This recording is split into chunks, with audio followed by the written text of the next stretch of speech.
Well, the policy of Poloz, the first statement from the new Bank of Canada governor, is one thing we're going to cover. Also, why most seniors are retiring in debt, and a look at an inflation report that's coming out on Friday. Our next guest is our morning news, all of that covered. Ashleigh Patterson is a senior finance editor at Yahoo Canada. Ashleigh, great to see you again. Good morning. How are you? What did you make of the Bank of Canada? Well, you know what? It was obviously a much hyped statement. It was the first, obviously, that we saw from Poloz. And I thought it was pretty interesting for a number of reasons. Number one, he really did toe the Carney line in terms of policy. We saw that he left the overnight lending rate at 1%, which it has been at for almost 3 years now. And also, he expressed the same guidance going forward, that the bank's next move will likely be an interest rate rise as opposed to a cut. So that's really what we've seen from Carney over the last couple quarters before he moved on to the Bank of England. But what I also found interesting was that it was his language, essentially, how he clarified the statement and what particular things need to be in place before that interest rate rise comes about. So he said, as long as we have continued slack in the economy, as long as we're seeing muted inflation, and as long as Canadians seem to have a handle on their household debt levels, then the current policy will be appropriate going forward. But he did follow that up with, in terms of risks to Canada's growth, the housing market and Canadian household debt remain the biggest threat to Canada's economy. So really I found those consumer angles the most interesting for sure. You know, it's interesting you point that out, because the mandate of the Bank of Canada is only to control inflation. It's not to control the economy, which is the mandate down south of the border with the Federal Reserve.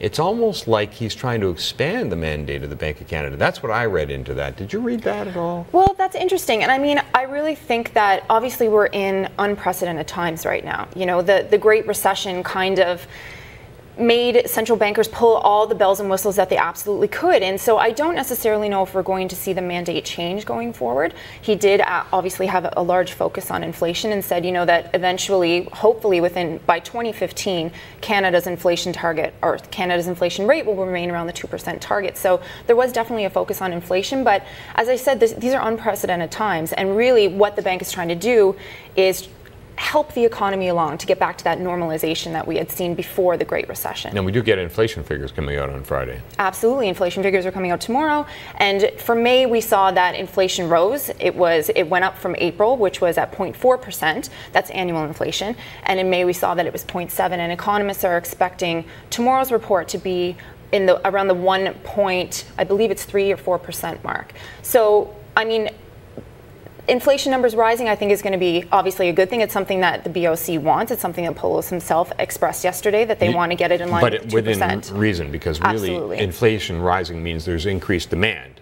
Absolutely. Yeah, right. Okay. Absolutely. So, I mean, as long as we're trending towards that 2% target, I think that we're in a good space. It's not necessarily good news for consumers. We don't want to hear that our prices are rising. But, you know, in terms of the overall health of the economy and what the BOC wants to accomplish, we're on the right track. Yeah, except that 1% is palatable. It's when inflation gets to, and I've lived through 13, 14, 15% inflation, that it's not. It's controlling it as it gets through that 2%. That's why the discussion of the Bank of Canada. Absolutely. We mentioned debt as a concern. Debt's a big concern for retiring people, too. Yeah, CIBC came up with a really interesting report this week that basically said the majority of retired Canadians are in debt. 59% of Canadians are carrying debt in their retirement years. 19% of those surveyed said that their debt level increased over the past year, and 37% said that they are handling 2 or more debt payments per month, which is really troubling when you consider the state of retirees. You know, their nest eggs were essentially decimated over the past 5 years. We know that returns have been particularly anemic if you're in fixed income, and these people are living on a fixed income. They really don't have that extra money coming in to be able to facilitate and sustain those kind of debt payments. So it's really a kind of troubling picture for that older demographic. We also know that insolvency and bankruptcy rates among those who are over the age of 65 is higher than any other demographic in this country, and that's according to the Vanier Institute. So it's really kind of a troubling picture that we're seeing for Canada's older population. Except that they have assets, they have houses. They bought a house for, you know, $60,000, $70,000 that's now worth $800,000. You know, and you're right, but do you want to gamble on the housing market? We've seen that, you know, over the past year, although it is going to be a soft landing, I personally would caution against putting all of your eggs in that housing basket. You never know what's going to happen. Look what happened in the U.S., right? So assuming that your assets are not solely tied up in your house, then you could be in a better position. But the debt picture really is a pretty troubling picture, especially for older Canadians. Yeah, no question. Ashleigh, great to have you in. Great to be here. Thank you. Ashleigh Patterson, Senior Finance Editor at Yahoo Canada. She joins us every week.